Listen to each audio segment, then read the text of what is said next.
Commander ZYX-427 of the Galactic Council's observation fleet had monitored thousands of civilizations across her 3-century career, but she had never encountered anything like this.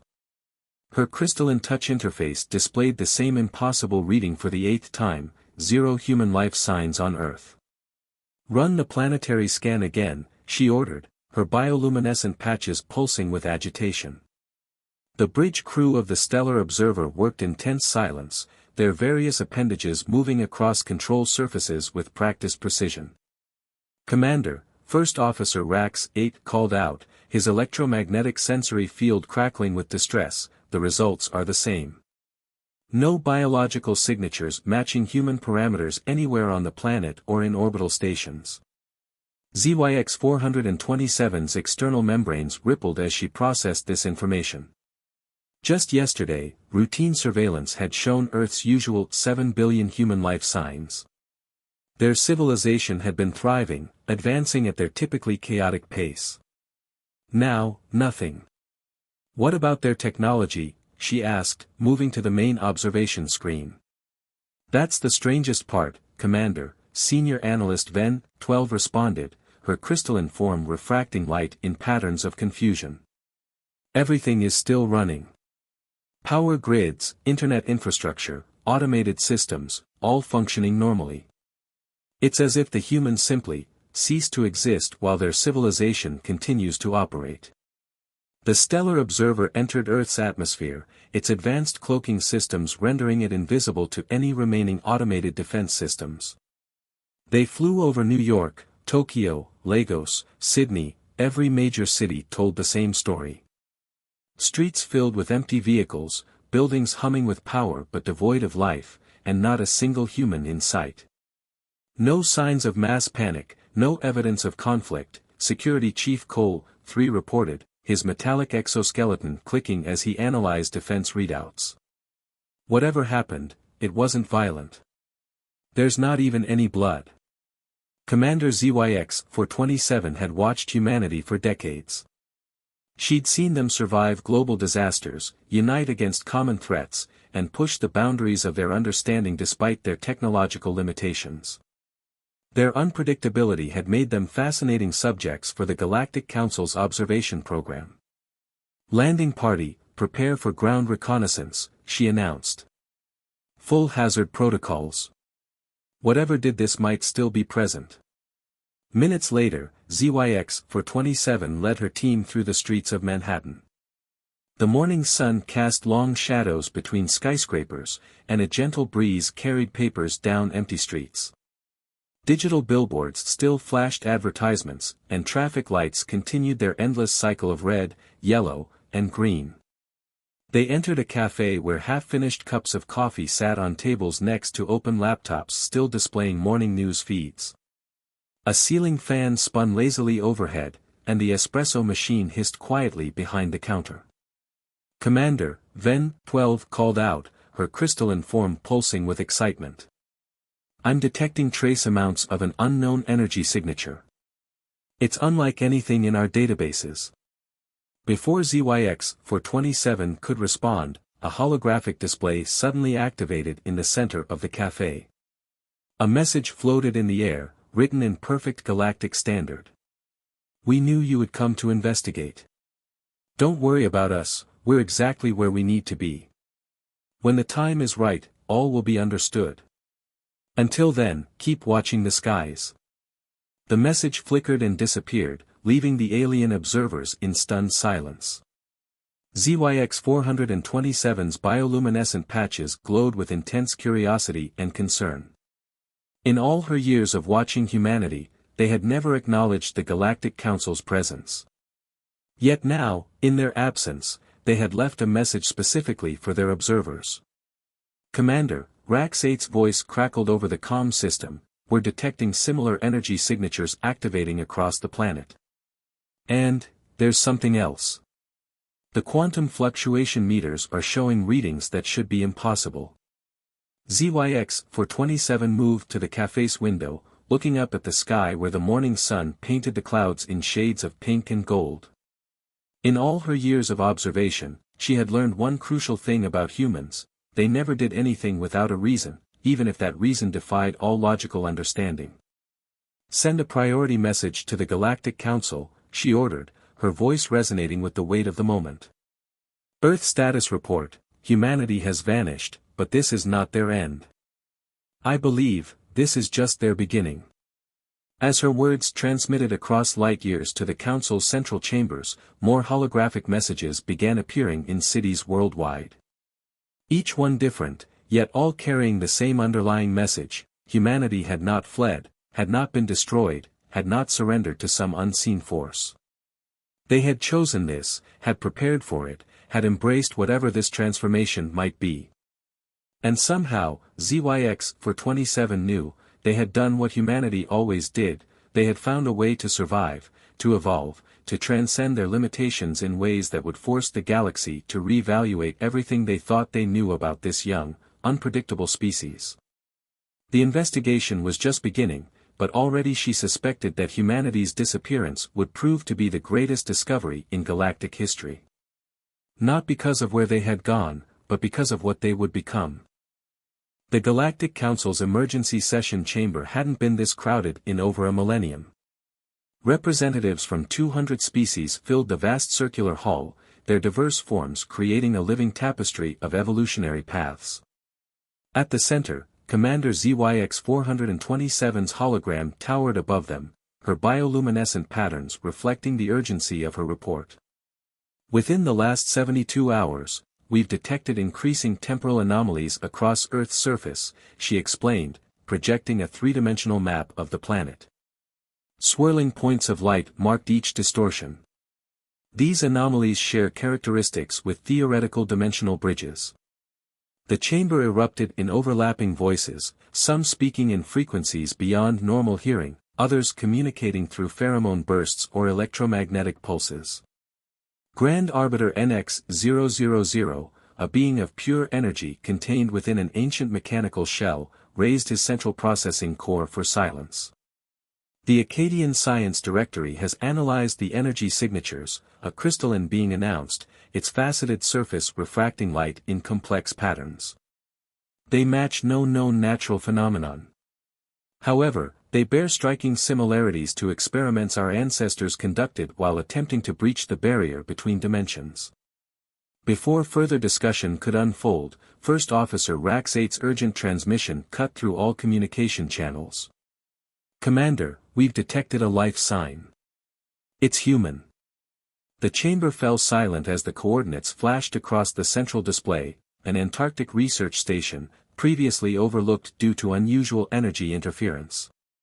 Commander ZYX-427's hologram flickered as she issued rapid orders to her ground team.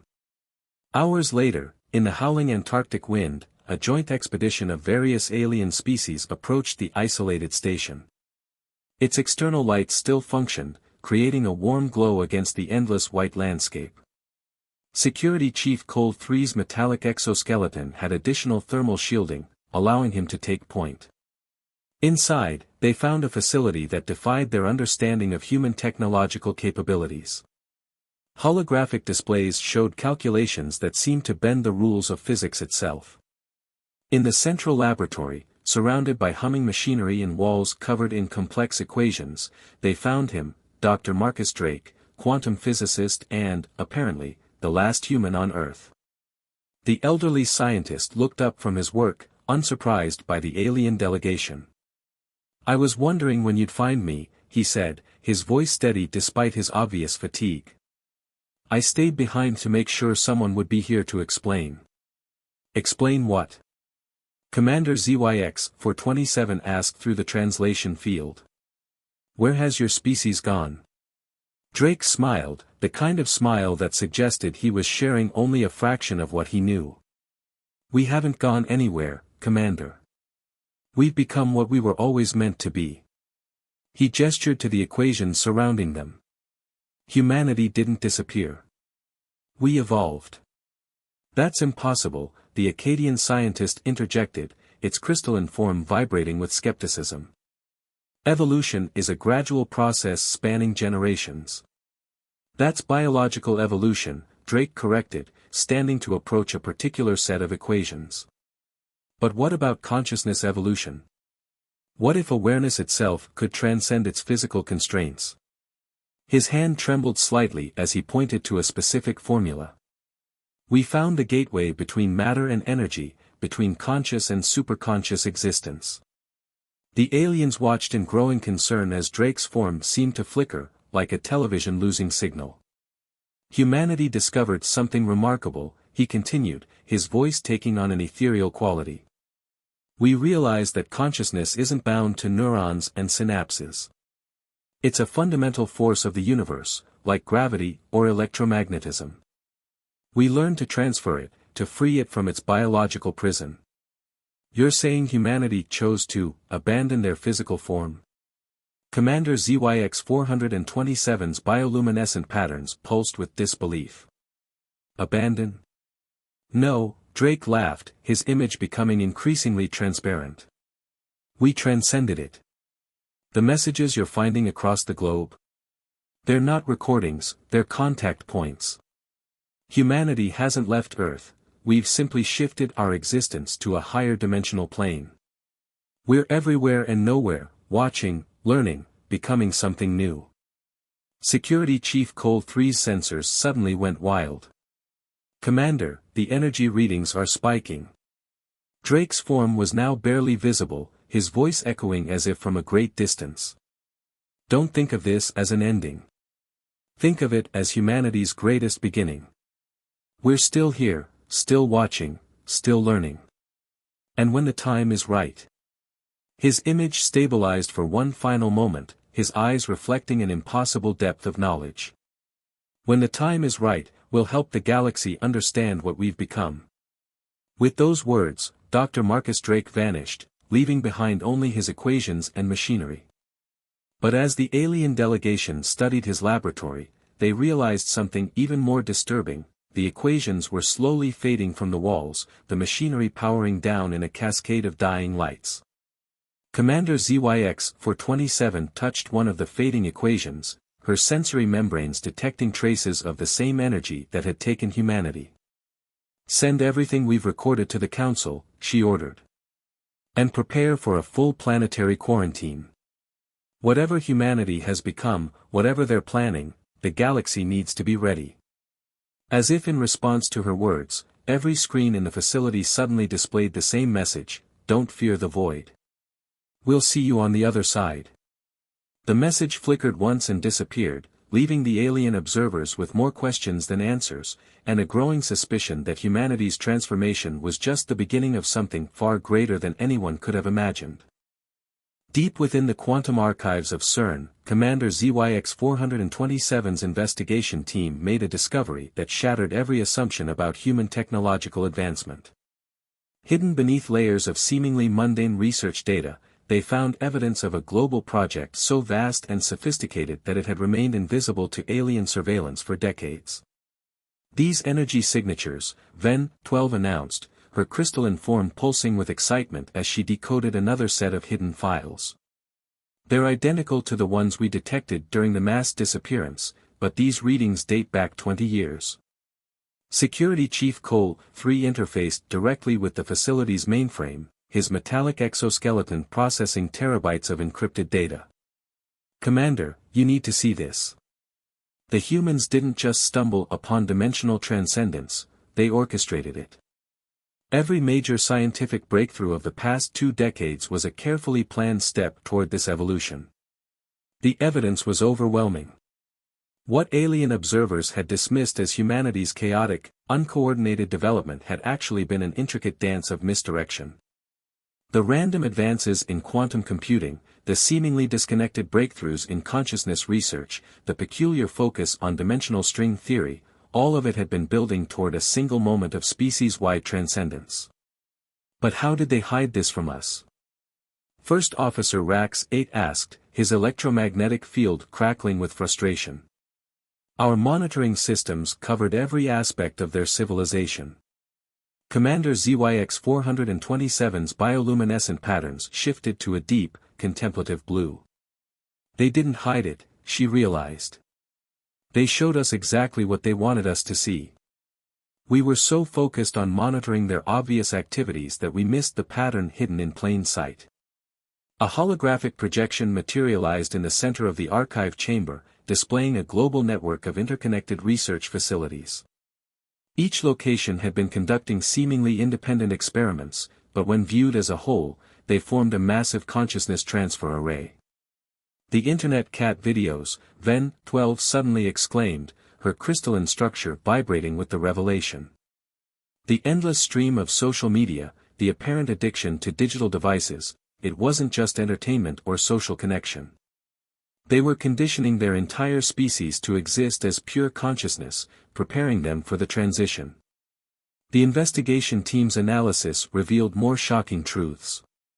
Human children's increasing ability to multitask across digital platforms wasn't a sign of declining attention spans, it was evolution in action, their minds adapting to exist across multiple planes of reality simultaneously. The surge in reported lucid dreaming and out-of-body experiences weren't psychological phenomena but early manifestations of consciousness liberation. There's more, Cole 3 reported, his sensors detecting a hidden data cache. Project Echo Chamber. It seems humanity didn't just prepare themselves, they've been subtly preparing other species as well. Every cultural exchange, every shared technological advancement, every diplomatic interaction, they were laying the groundwork for something bigger. As if triggered by this discovery, the facility's quantum mainframe activated, projecting a message left by the project's architects, to our friends among the stars, yes, we planned this. Yes, we deceived you. But not out of malice or fear. We deceived you because we needed to be certain. Certain that this transformation was possible. Certain that we could evolve without destroying ourselves. And most importantly, certain that when we succeeded, the galaxy would be ready to follow. Commander ZYX-427 watched as more hidden archives revealed themselves, each one explaining another piece of humanity's grand design. Their apparent resistance to joining the Galactic Council, their insistence on maintaining independence, it hadn't been pride or stubbornness. They were protecting this project, ensuring they could complete their evolution without interference.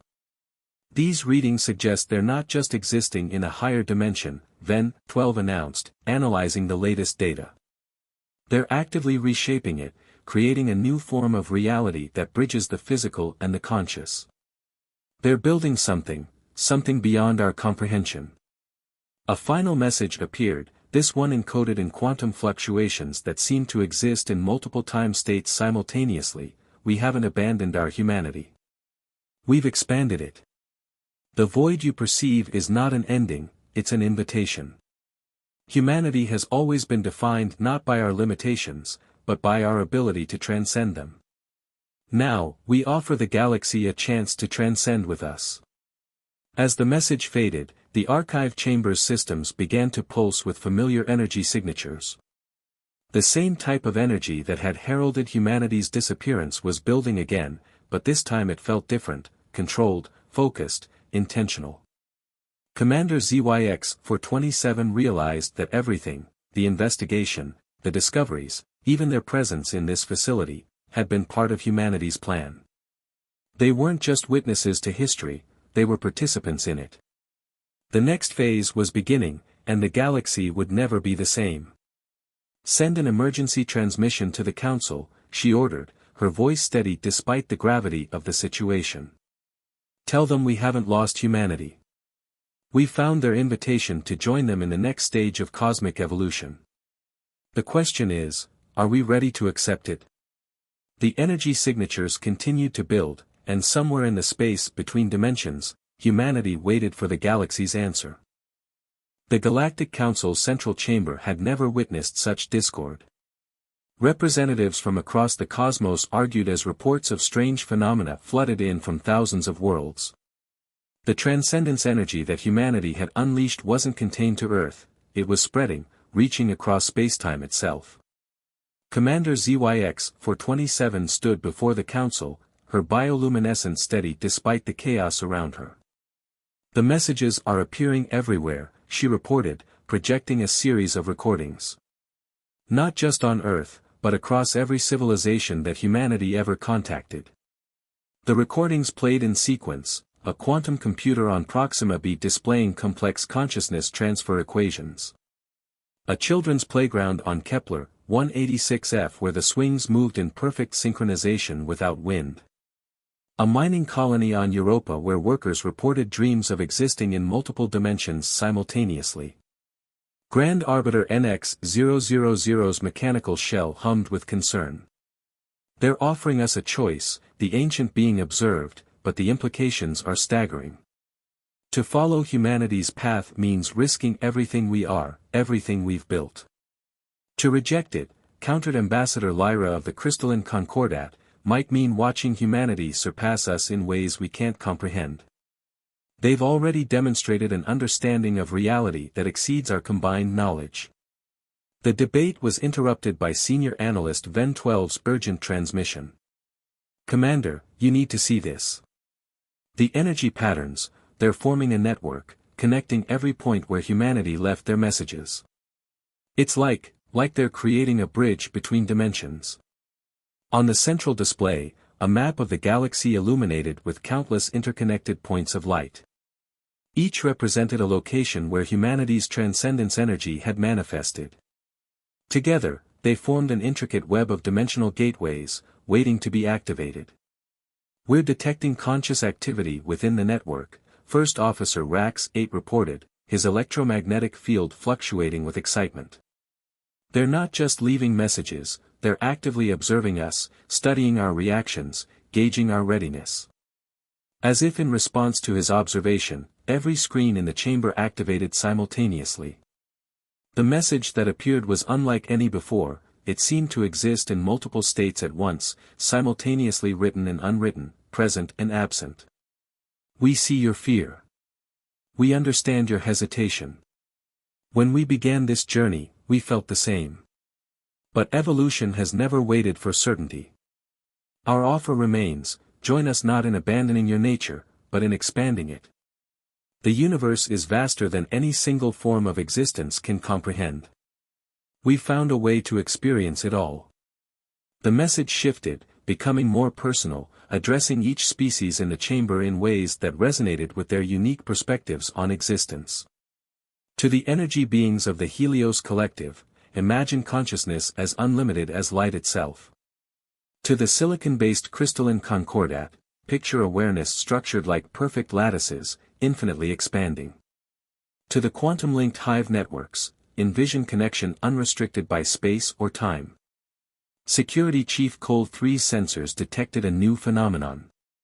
The energy patterns are changing. They're not just transmitting messages, they're creating experiences. Throughout the galaxy, individuals began reporting brief moments of transcendence. A farmer on a distant agricultural world suddenly understood the mathematical poetry of crop growth patterns. A space station engineer experienced consciousness from the perspective of the vacuum itself. A young artist on a gas giant's moon created paintings of dimensions that shouldn't exist. They're giving us samples, Commander ZYX-427 realized, showing us fragments of their new existence. But why? Why not simply move on without us? The answer came in a final message, one that seemed to emerge from the space between thoughts, because isolation is not evolution. Because the universe deserves to experience itself through every possible form of consciousness. Because humanity's greatest strength was never our technology or our resilience, it was our desire to share our journey with others. The council chamber fell silent as the implications became clear. Humanity hadn't disappeared into some unreachable realm. They had become pioneers, mapping a path that others could follow. But the choice they offered carried profound risks. To accept meant fundamentally changing what it meant to be conscious. To refuse meant watching as others took that leap, potentially creating a divide greater than any in galactic history. Commander ZYX-427 faced the council, her patterns shifting to colors that conveyed both hope and concern. We need to make a decision, she announced. Already, individuals across the galaxy are attempting to replicate humanity's transformation. We can either guide this process or watch it unfold chaotically. Before the Council could respond, a new type of signal emerged from Earth. Unlike the previous messages, this one seemed to pulse with countless voices speaking in perfect harmony. The bridge is built. The path is shown. The choice is yours. But know this, what you see as an ending is merely the first word of a greater story. Will you help us write it? The energy web spanning the galaxy pulsed once, bright enough to be seen from every world, every station, every corner of known space. In that moment, every sentient being understood that the universe they knew was about to change forever. The only question was whether they would be part of that change, or witnesses to it. The day of convergence began with a silence that spread across the galaxy. Ships stopped in mid-flight, communications fell quiet, and every being, organic, synthetic, or energy-based, turned their attention to Earth. The cradle of humanity had begun to glow with an inner light that defied scientific explanation. Commander ZYX-427 stood on the observation deck of the Stellar Observer, watching as reality itself seemed to ripple around Earth's atmosphere. After months of debate, preparation, and increasingly frequent contact with the transcended humans, the moment of truth had arrived. Multiple dimensional breaches detected, First Officer Rax-8 reported, his electromagnetic field crackling with anticipation. The patterns matched the original Transcendence event, but amplified 1,000-fold. The space around Earth began to fold in ways that shouldn't have been possible. Colors that had no names in any language bloomed between the stars. And then, they appeared, humanity in their new form. They were everything and nothing, everywhere and nowhere. Some appeared as intricate patterns of light and energy, others as cascading waves of pure consciousness. Some maintained hints of their former human shapes, while others existed as geometric impossibilities that somehow felt familiar. Greetings, Galaxy. The message resonated not through communication channels but directly into the consciousness of every sentient being. We have returned, not as conquerors or saviors, but as guides. What we have become is only the beginning of what consciousness can achieve. The transformed humans demonstrated their new existence in ways that each species could comprehend. To the energy beings, they appeared as symphonies of quantum harmonies. To the silicon-based life forms, they manifested as perfect crystalline thoughts. To the organic species, they showed themselves as the living embodiment of evolution itself. Your fear of losing yourselves is natural, they continued, their collective voice carrying undertones of compassion. We felt it too. But what we've discovered is not the death of identity, but its ultimate expression. In transcendence, every possibility of who you are exists simultaneously. Across the galaxy, the preparation sites humanity had hidden on thousands of worlds activated. The consciousness transfer network hummed with potential, ready to guide any who chose to follow their path. But this must be a choice, the humans emphasized. Forced evolution is not evolution at all. We offer the path, but each civilization, each individual, must decide whether to walk it. Commander ZYX-427 watched as the first volunteers from various species approached the transfer points. Among them were scientists who had spent months studying the process, mystics who had dreamed of transcendence for millennia, and ordinary beings driven by an extraordinary desire to understand existence itself. The transformation began slowly at first, a Helios energy being merging with dimensions beyond light, a crystalline philosopher expanding into infinite lattices of thought, a hive mind discovering consciousness beyond connection. Each transformation was unique, yet each somehow preserved the essential nature of who they had been while expanding into something more. This is not an ending, the humans assured as more beings chose to make the leap. This is not a replacement of what exists. This is an addition, an expansion, a bridge between what is and what can be. Some civilizations chose to remain in their current form, watching and learning as others transformed. The humans had been right, forcing everyone to transcend would have defeated the purpose of evolution itself. The galaxy needed its diversity, needed beings at every stage of development. Years passed, then decades, then centuries. The galaxy transformed not into a uniform consciousness but into a vibrant tapestry of existence. Physical beings lived alongside transcended ones, each learning from the other. What had begun as humanity's solitary leap became an ongoing dance of evolution, with species choosing their own time and way to transform. Commander ZYX-427, who had chosen to remain in her original form to document this new era, recorded her final observations before retiring. Humanity's disappearance was never an end. It was an invitation to the greatest adventure consciousness has ever known. They showed us that the void we fear, the unknown, the different, the incomprehensible, is not empty at all. It is filled with infinite possibilities of being. The earth continued to glow, a beacon marking where this journey had begun. Around it, reality rippled with the movement of transcended beings going about their impossible lives. And in the space between dimensions, in the realm where thought and reality danced as one, humanity's message continued to echo. The universe is not a void to be feared, but a canvas to be painted with every possible form of existence. Come join us when you're ready. The story of consciousness is still being written, and every being has a chapter to contribute. And so the great transcendence continued, not as a single moment of change, but as an eternal opportunity for evolution. The void that had once caused such fear became a promise that existence would never stop growing, never stop changing, never stop becoming more than it was. In the end, humanity's greatest gift to the galaxy wasn't the path to transcendence itself, but the understanding that every ending is just another kind of beginning. The void they had seemingly disappeared into wasn't empty at all, it was simply waiting to be filled with the infinite possibilities of what consciousness could become.